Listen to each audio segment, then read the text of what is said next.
Welcome to Code Station. Welcome back everyone.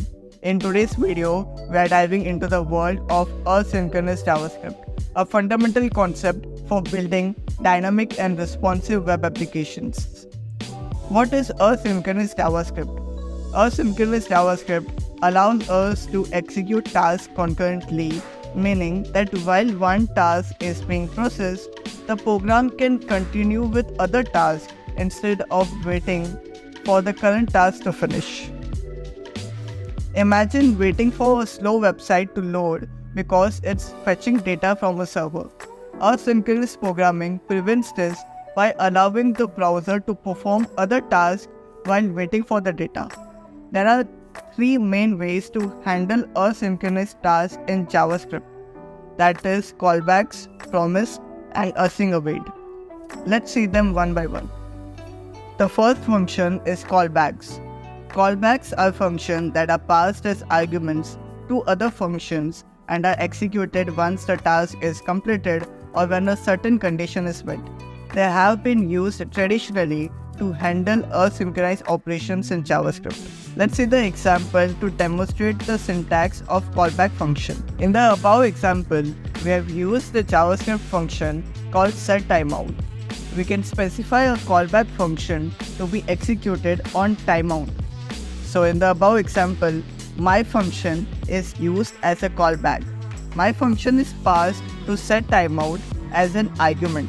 3000 is the number of milliseconds before timeout.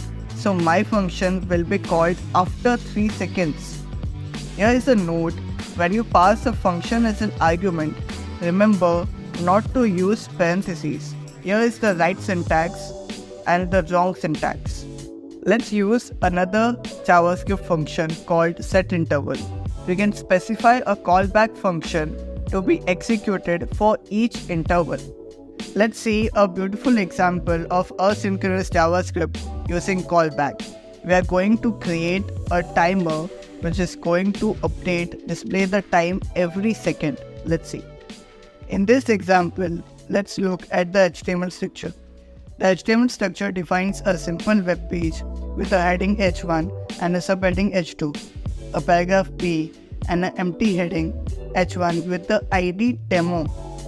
The JavaScript code starts with the set interval my function, 1000. This line sets up a recurring task. My function will be called after every 1000 milliseconds.